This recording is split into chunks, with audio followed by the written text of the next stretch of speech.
Hello, friends, this is me, your host. So, today I would like to share with you a book which is A Court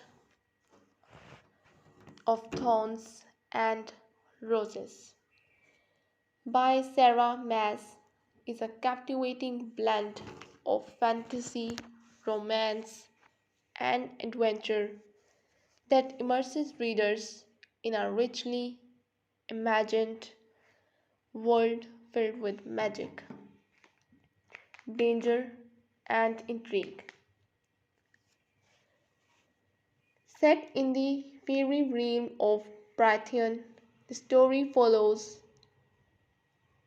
Fairy Archeron, a young huntress forced into a perilous journey after killing a wolf in the woods, only to discover it was a fairy. So when Fairy, out hunting for food for her family in the woods near her cottage, kills a wolf, she has no idea of the chain of events this action will give rise to. For the wolf, it transpires, was no such thing, but in actual fact a fairy creature, and she must now leave the life she has known behind her and go with the angered beast who comes knocking at the cottage door, demanding justice. Taken beyond the wall to the fairy realm of Prythian, Fairy now spends her days at the beast's sprawling country manor, plotting her escape. Only the beast she discovers is in fact one of the high Fae lords, his kingdom suffering from some sort of blight that affects their magic and has all their faces obscured behind masks. But that doesn't stop Fairy from slowly falling for High Lord behind the mask. Yes, yet just as Fairy discovers a happiness she has never known, it is threatened to be taken away from her. That is, unless she can break the curse that affects Tamlin and his people. This is, in part, a reworking of Beauty and the Beast, and certainly the echoes of that story were clear to see. However, to call it a simple retelling would be unfair to Sarah Maas, for it is so much more.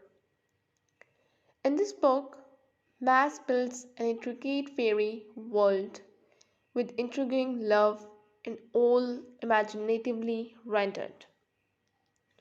I loved all the different types of fairy creatures as well as learning about the different fairy courts and the power of the High Lords.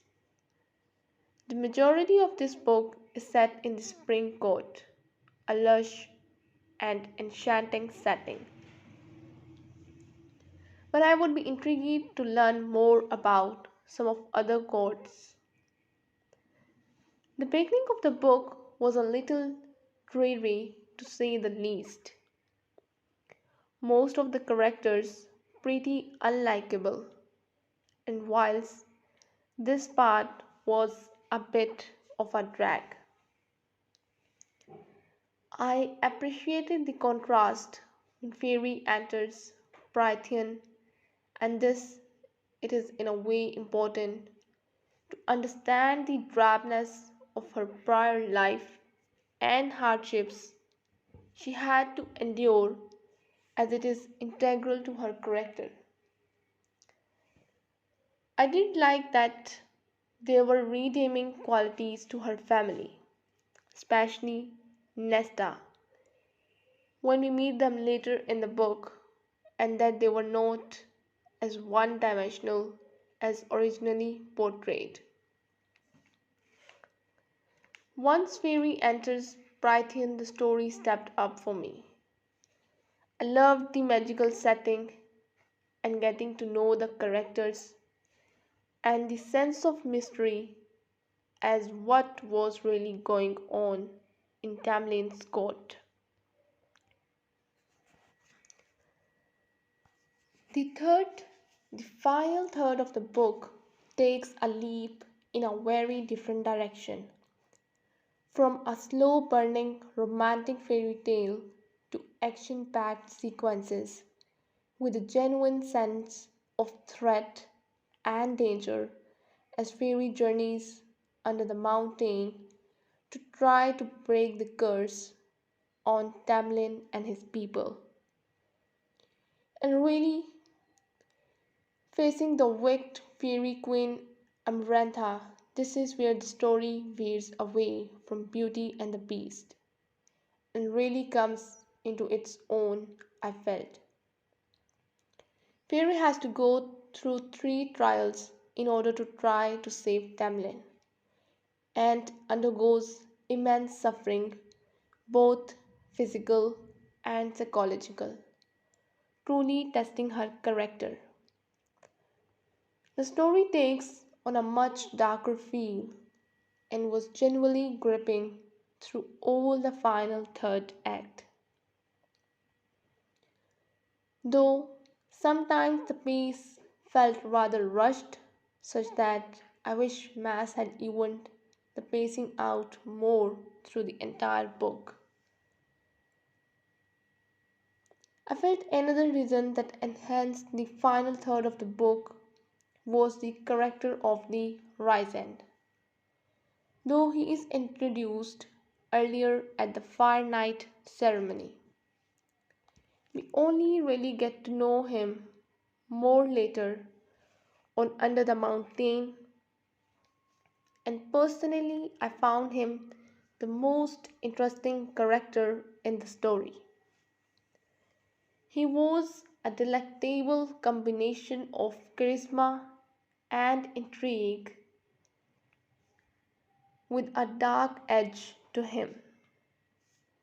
I can understand why some people might think he used Fairy poorly, but personally, I thought it was pretty obvious he was actually only trying to surface, trying to help her as well as help his kind overall in having any chance of defeating Amarantha. His actions on the surface may have seemed taunting and cruel, but they were done for a reason. And I think Fury understood that. Furthermore, he never actually violated her when he drugged her, and if it were not for Rysand, then Fury would not have managed to get through the tasks. Furthermore, despite his deceptiveness and underhandedness, I thought he showed his true colors when Amarantha was torturing Fairy and he tried to make a stand against her. At its core, A Court of Thorns and Roses is a love story, but it's also so much more than that. It's a tale of survival, sacrifice, and the power of redemption. Overall, A Court of Thorns and Roses is a spellbinding and immersive read that will leave readers eagerly anticipating the next installment in the series. So I hope you guys like this video, you enjoyed this book. If you like it, don't forget to press the like button. We also have this website available, which is UK Top Sale, on which you can find everyday use products. So if you are looking for any daily use product, you can buy it from our website. Many discounts and offers are also available. To check out these offers and discounts, you can visit our website and buy your favorite products.